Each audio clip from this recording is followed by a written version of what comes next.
Ciao a tutti, bentornati sul canale. Oggi ci troviamo nel Parco Nazionale della Maiella in località Fonte Romana. Si tratta di una bellissima area immersa nei boschi. Quella di oggi sarà una giornata, un'escursione autunnale. Siamo alla metà di ottobre ed è il periodo migliore per immergersi in questa natura così colorata. E il piano di oggi è quello di avventurarci per questa piccola strada da questa parte. C'è poi una serie di cascate ma non voglio anticiparvi l'avventura di oggi. Se non l'avete ancora fatto, iscrivetevi al canale, attivate le campanelle per rimanere aggiornati sulle prossime avventure, mettete un like qui all'inizio del video, rimanete con me perché quella di oggi sarà veramente un'avventura molto colorata.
Lo so, è vero, negli ultimi tempi ho pubblicato pochi video, ma sono stato impegnato con dei workshop, degli incontri fotografici al Gran Sasso e a Rocca Calascio, a Prati di Tivo. Sono state veramente delle giornate molto belle e interessanti sul punto di vista paesaggistico, ma anche umano, perché insomma abbiamo condiviso veramente delle belle giornate di fotografia. E sono tornato qui sulla Maiella, in questo bellissimo bosco, in compagnia di questa macchina fotografica, una OM System OM1, è l'ultima macchina targata Olympus, quindi proprio veramente la più recente. Vorrei dimostrare che anche il formato micro 4/3, quindi con il sensore un po' più piccolo, è in grado di produrre uno sfocato di buona qualità, insomma anche molto gradevole, con degli effetti pittorici, insomma sapete tutti di che cosa parlo. Il bokeh è quella sfocatura dello sfondo che si utilizza per staccare bene il soggetto, il primo piano, e creare comunque degli effetti molto interessanti. A questo scopo utilizzerò diversi obiettivi, ho anche un 25 mm, quindi un equivalente di un 50 mm f1.2, quindi praticamente molto luminoso. Percorrerò questo sentiero che parte dalla strada che congiunge Passo San Leonardo con Campo di Giove. Il sentiero parte proprio dal cartello Fonte Romana, si percorre piacevolmente qui nel bosco, accompagnati un po' da un ruscello. In alcuni punti c'è da attraversare l'acqua, in altri punti c'è un po' di fango. E poi si prosegue ancora per 1 o 2 chilometri qui nel bosco e forse riuscirò a raggiungere una capanna in pietrasecco. Lì anche sarà molto interessante effettuare una fotografia con questa macchina Olympus.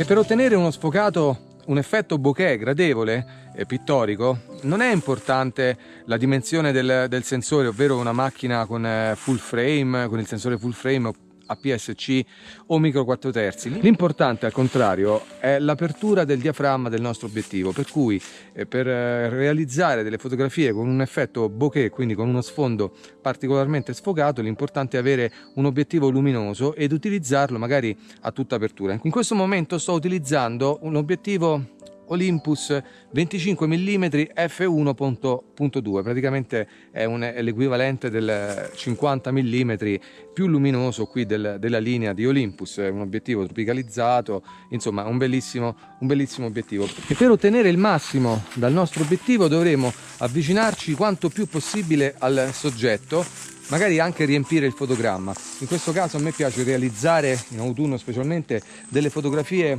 con le foglie che stanno cambiando colore riprese da sotto, in modo che magari si possano creare dei giochi di colore con il cielo o con le altre foglie, magari con lo sfondo del bosco che ha già cambiato colore, è diventato marrone. Insomma, si possono creare dei contrasti molto interessanti. In questo caso l'importante quindi è mettere a fuoco il soggetto molto da vicino e tenere invece uno sfondo lontano con dei punti luce, come potrebbero essere per esempio quelle foglie lì illuminate dal sole, o magari anche il sole stesso.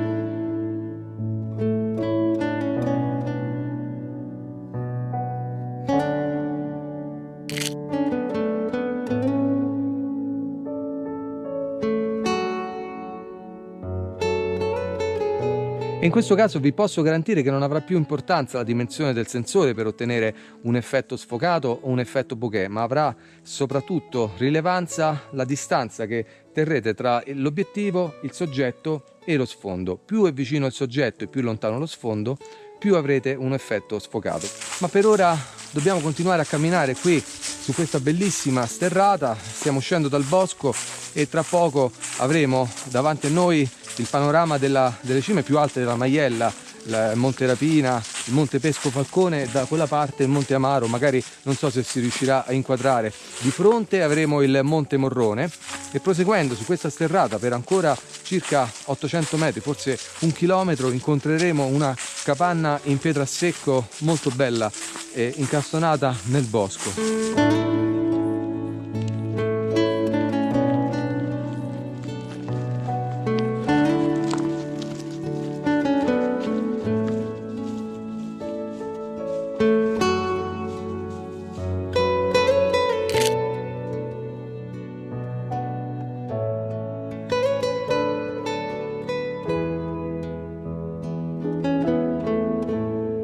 Seguendo il sentiero si esce dal bosco e dopo pochi minuti si raggiunge questo bivio. Guardate, c'è scritto Monte Amaro, 4 ore e 10 minuti. Il Monte Amaro, guardate, è la montagna lì dietro le mie spalle, è la cima più alta della Maiella, 2793 metri, quasi 2800 metri, veramente una montagna difficilissima. Io non ci sono mai stato perché comunque si tratta di un'escursione molto impegnativa.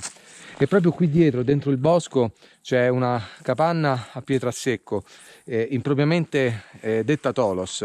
Le capanne in pietra a secco sono delle costruzioni appunto di pietra a secco, senza calce, quindi senza cemento, che furono costruite insomma a partire dalla metà del 1800, quando i contadini hanno avuto degli appezzamenti di terreno proprio in queste parti, in queste montagne, per cui non sono capanne dei pastori come si pensa e non sono soprattutto dei tolos che hanno invece delle funzioni funerarie, insomma sono delle tombe, cose del genere. E i contadini costruivano queste capanne in prossimità degli appezzamenti di terreno che lavoravano, attraverso una pratica molto faticosa detta dello spietramento, ovvero prima di lavorare la terra il campo andava pulito e quindi tutte le pietre presenti nel campo venivano accumulate, e quindi degli artigiani molto bravi, specializzati nella costruzione di capanne in pietra a secco, realizzavano queste strutture e i contadini della zona le utilizzavano come rimessaggio per gli attrezzi, e magari nella stagione più calda, più favorevole, ci passavano anche delle notti. Non certo erano delle abitazioni per tutto l'anno. Ecco, qui la temperatura durante l'inverno è molto rigida ed è tutto coperto di neve.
E questa località, che si chiama Fonte Romana, contrariamente a quanto si possa immaginare, non ha niente a che vedere con i romani, gli antichi romani. Piuttosto il nome Fonte Romana deriva dal periodo della dominazione dei Longobardi. Questa zona era insomma frequentata da soldati che venivano chiamati in dialetto locale arimanni, cioè uomini con le armi, e quindi per una traslazione fonetica della parola da fonte arimanna, fonte degli arimanni, cioè degli uomini armati, la fontana, la zona, insomma, è diventata Fonte Romana. E mentre cammino qui sulla provinciale per raggiungere la macchina a Fonte Romana, vorrei ricordarvi di andare a visitare il mio sito internet, perché ho attivato il calendario dei miei workshop e degli incontri fotografici. E il modo migliore per rimanere aggiornati sulle date precise di questi incontri è quello di iscrivervi alla newsletter. È molto semplice, riempite un modulo ed otterrete anche uno sconto del 10% appunto sui prossimi workshop o sulle stampe fotografiche.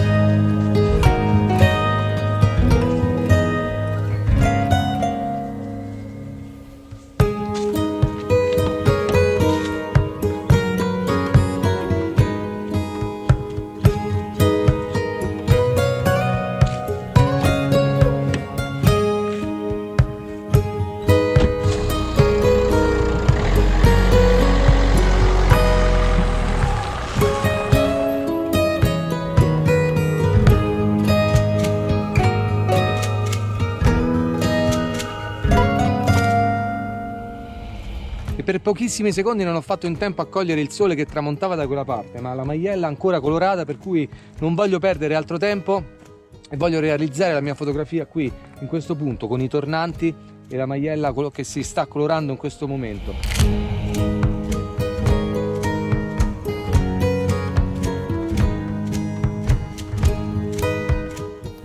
E purtroppo ormai il colore sulla cresta della montagna, della Maiella, è completamente svanito. Sono arrivato 5 minuti in ritardo, forse anche meno.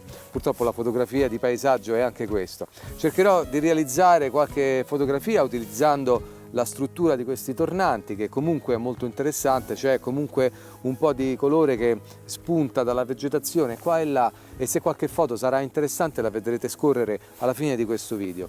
Io vi ringrazio per avermi tenuto compagnia durante questa avventura autunnale tra i boschi della Maiella e poi qui in questa rincorsa al tramonto. Se non l'avete ancora fatto, iscrivetevi al canale, attivate tutte le campanelle per rimanere aggiornati sulle prossime avventure fotografiche ed escursionistiche. Qui dalla Maiella per oggi è tutto e noi ci vediamo alla prossima avventura. Ciao!